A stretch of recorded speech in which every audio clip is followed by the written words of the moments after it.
just one step away from everyone. Yeah, and I mean, I'm surprised that that those things haven't been explored here with the costs, and I'm surprised that, you know, like you say, hydroponic. I don't know how that all sort of works. Let's find out then. Yeah, seriously. What are you doing here? Yeah, so that was Vegas. I mean, well, that was night one on Vegas, and it just really, right. It was intense. I mean, you know, it's funny because being a professional, being a professional gambler. Oh, Vegas, you're gonna love Vegas. Oh, have you been to Vegas? And this whole sort of time I'd been just dreaming of Vegas. You know, like, this is just going to be my mecca, you know, like, because like a lot of people go to Vegas for hookers, drugs, get on the booze, whatever. But for me, the primary thing was to go and do my work, to go and be a professional gambler. So that was the number one thing for me to go.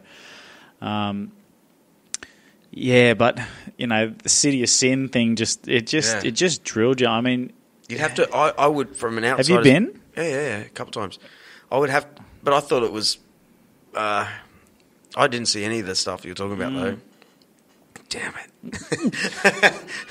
But to me, it was. I could imagine, because what you just said before we got into this conversation is like having a system for playing a game. Yeah. So it's not about the sunglasses or the shit. Like, it's a system for playing a simple game. Totally. That brings you in the reward, and not getting lost over getting addicted to the reward. If you lose, start gaining back to get to that medium Bang again. on. That's it. So, but if you go to Las Vegas, you're just getting lost in bullshit and sunglasses and crap. You know, but at the same time, you could make more money if you went over to the next town in Nowhereville with a little casino. Yeah. And that was the thing, even, you know, like, I played in some cash games and stuff while we were there. And I was running really bad, like, I was getting really bad variance, and, you know, that happens. And we were there that was the thing. I mean, you speak to most people and, how long did you go to Vegas for? We were there for 3 weeks.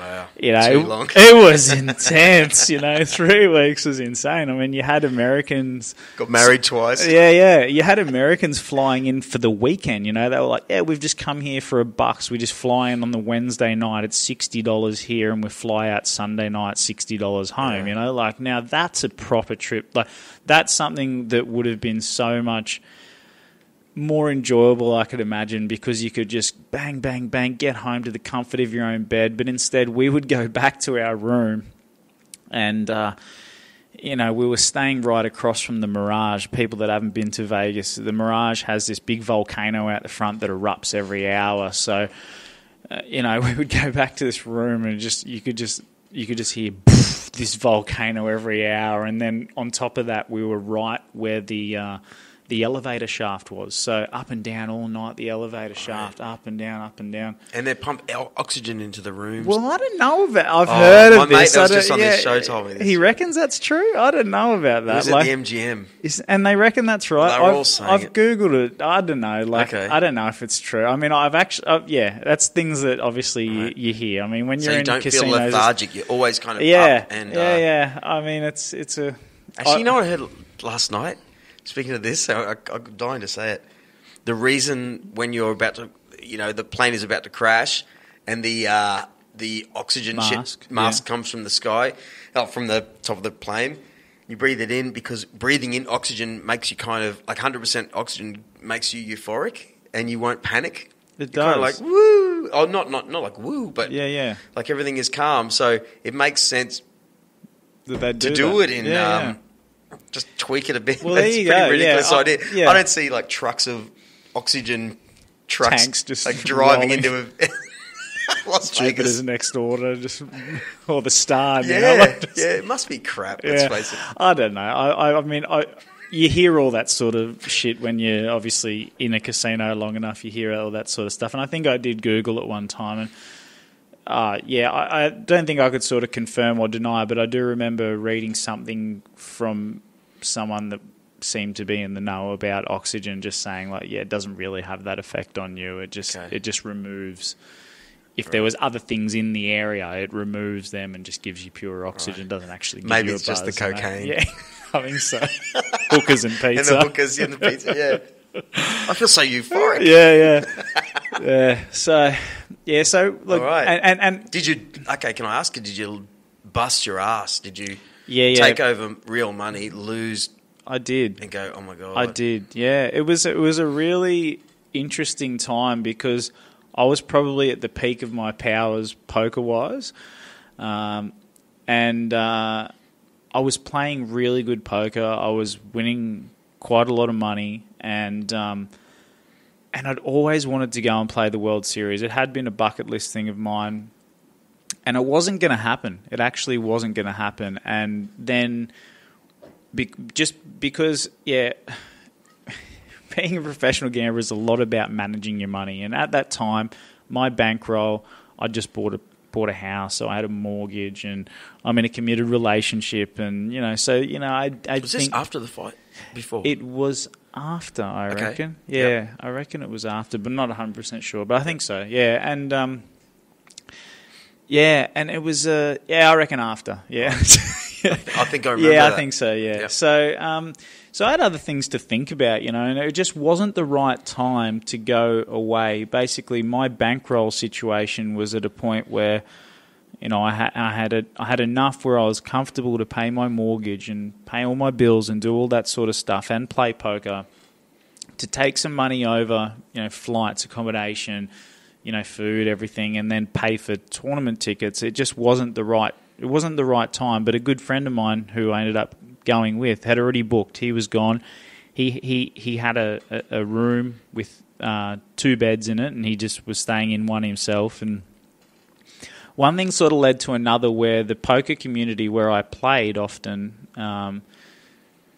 in that they got wind of me possibly going, and they were like, well, we'll stake you, we'll back you, so we'll buy a share of you and blah, blah, blah. And then Robbie's like, there's a spare bed, you can come, and just sort of like one thing led to another. And I think in the end I had about 30% of myself, so 70% of my tournament tickets got bought by other people. So if I had have had a big score, if I won $1 million, it was only $300,000 would have been mine. $700,000 would have been distributed to the rest in a profit share. So however much shares that they bought, and it just sort of like, that's really what sort of kicked it off in the end, was that people were like, no, well, we want to stake you, we want in on what you're doing, sort of thing, And I did a live update of emails and, sort of kept them in. And unfortunately, I didn't get the scores that I wanted.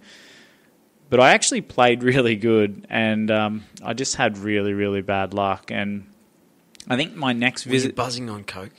I was on the first one. On the first one was terrible. Like I was booked in to play this tournament, and I hadn't slept for 48 hours. It was just fucking horrific, Like, it was just such a bad prep, and I was just like, I have to get in there and play this thing.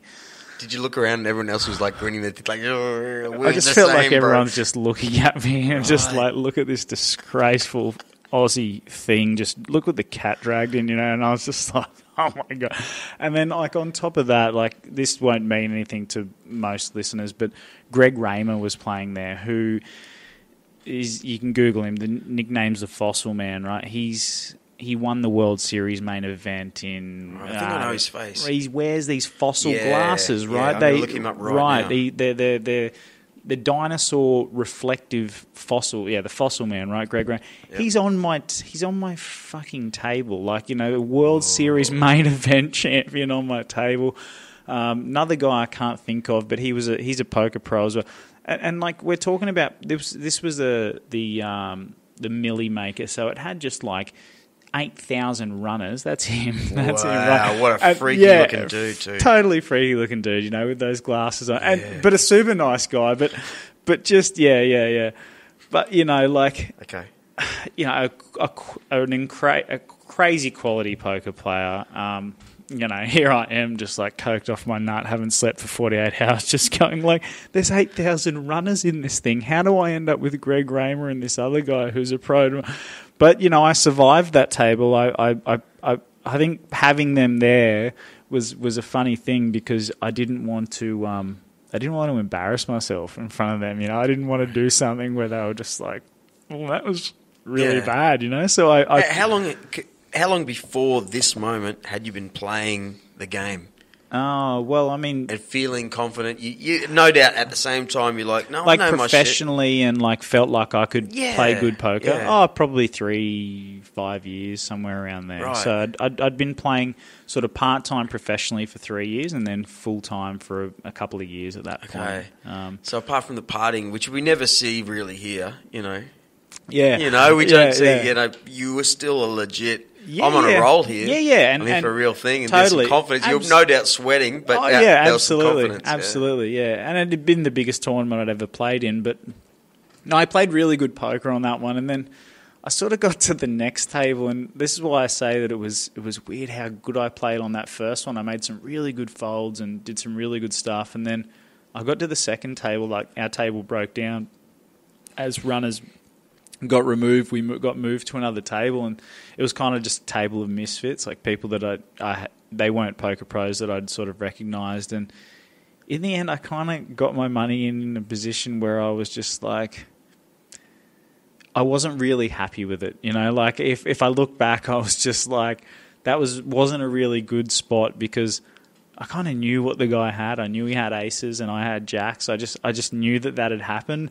But in the moment, my bad preparation, my 48 hours of no sleep had just sort of taken me to a spot where I was just like, this is where I'm going to die in this tournament. I was just like, I'd given it all that I could on that first table. I'd played really good. I'd been focusing everything that I could without sleep. And then I got to that second table and I just kind of died a really meek death, which was really disappointing. I mean, after I'd had some sleep and thought about it, I was like, that was really bad. Sleep. Isn't sleep everything? I was talking about this on the last podcast everything, mate. With Brett. It's just everything. Robbo. It's everything. And even Brett Robbo, who was just on this last podcast, he's an elite athlete coach. The amount of times I would love to know anything, any big event. You've done big events. I've done big events. Probably 1 in 3 of those big events, you have a shit night's sleep. Right. And you're like, damn, I wish I'd stopped thinking about the big fucking event. Absolutely. and I'd love to know the statistics on all these people who do these things. Because he was talking about still knocks, people who take sleeping tablets, and how, in the sport industry, how they get, locked into still knocks. Yeah, it's a thing. And though it wasn't like an illegal thing, they would take, who was it, Greg Hackett? Grant Hackett. Grant Hackett. Yeah. They would all be taking something just so they could sleep well before the big event that everyone was looking at, 100%. But still knocks would make you, like, wake up and be a wanker. Yeah. Like, in the middle of the night, sleepwalk and do all sorts of weird stuff. Saw an incredible thing on Still Knocks the other day on 7:30 Report or something. A guy who had massive brain damage, and his family were pumping him full of Still Knocks, and he could speak like he was fully just nothing, and then they would just pump him with like 15 milligrams of Still Knocks, and he'd have like a 2-hour window where he could communicate, and he was saying like for I'm not sure 15 years, but for whatever, I think it was maybe 2 or 3 years, he was like, I was trapped in my own mind. I could hear what you guys were telling me, and I could hear that they were saying, turn off the machine. It was incredible. What a prison. Oh, it was incredible. Like, it was on ABC. It was insane, right? Like, but as they gave him more Still Knocks. Still Knocks of all things, which crazy. We know nothing about. But all I know is it's just for sleeping, right? But and I know footy players, rugby league players, they were taking it and having Red Bull a few years, 5 years ago, well. And they were partying on it and whatever. Yeah. But that's all I sort of really knew about it. But it was crazy. I want to get some right now. Same. Wasn't that? Right now. Let's go to Vegas. Let's go. Still lost. Yeah. Dude, I hold. Whatever. I'm all in. He's got his sunnies on. Don't know if you're asleep. So, yeah, no, that was Okay. crazy. But, yeah,